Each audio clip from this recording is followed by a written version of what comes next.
Hah, kalau ngomongin topik yang satu ini, emang emosi ya kawan inilah. Bukan soal kasus korupsi yang bikin keki tiap hari, melainkan soal judi online alias judol. Ini juga sama aja sih.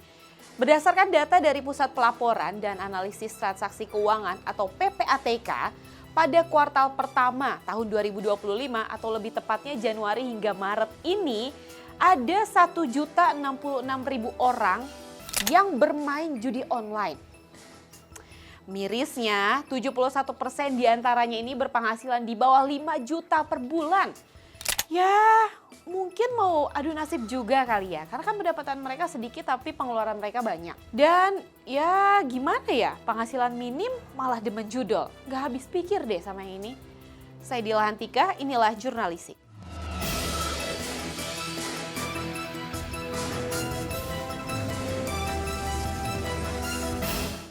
Pernah kebayang gak sih kawan inilah? Dari layar handphone kecil yang kita pegang setiap hari, ternyata itu bisa muter duit sampai ratusan triliun loh. Kelihatannya sih sepele ya, cuman klik pasang taruhan berharap sama hoki, terus menang. Tapi dampaknya itu wow, gila banget kawan inilah. 150 triliun duit, itu semuanya tuh duit rakyat, menguap tuh ke ruang digital. Dan itu baru hitungan 3 bulan loh di tahun 2025 loh itu.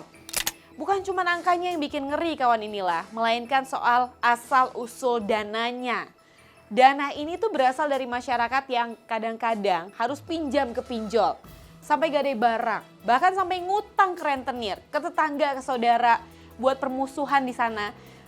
Cuman buat main sekali lagi, dan lagi-lagi ya seperti ada zat adiktifnya gitu, kecanduan. PPATK sendiri itu udah ngasih peringatan kawan inilah. Kalau akses ke pinjol itu masih longgar banget. Yang angka judol itu bukan gak mungkin bisa tembus 1.100 triliun tahun ini. Gila gak tuh? Banyak banget kan?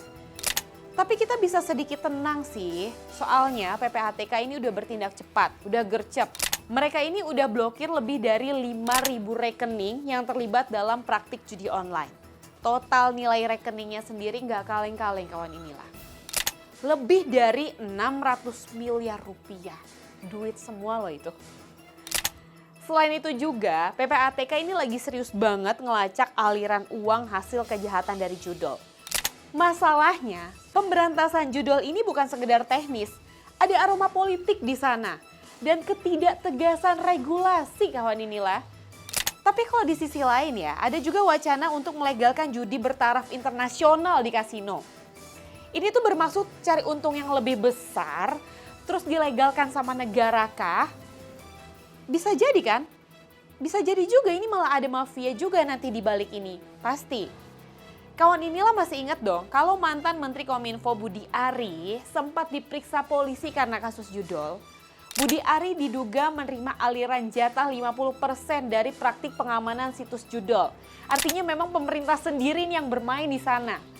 Dan kini Kapolri Jenderal Listio Sigit ini membuka peluang lagi untuk memanggil Budi Ari. Lalu seperti apa ya komentar Budi Ari ini? Silakan Pak Budi. Apa kabar lagi? Lagu lama kaset rusak. Sidang dakwaan. Oh, itu aja dikutip tuh. Lagu lama kaset rusak. Judul itu kayak api kecil di ujung korek. Tapi kalau ditiup angin, uang dan akses digital ini bisa kebakaran nasional kawan inilah. 150 triliun itu bukan angka imajiner. Itu nyawa ekonomi yang melayang. Judul itu bukan cuma dosa, tapi bisa ngancurin keluarga dan masa depan kawan inilah.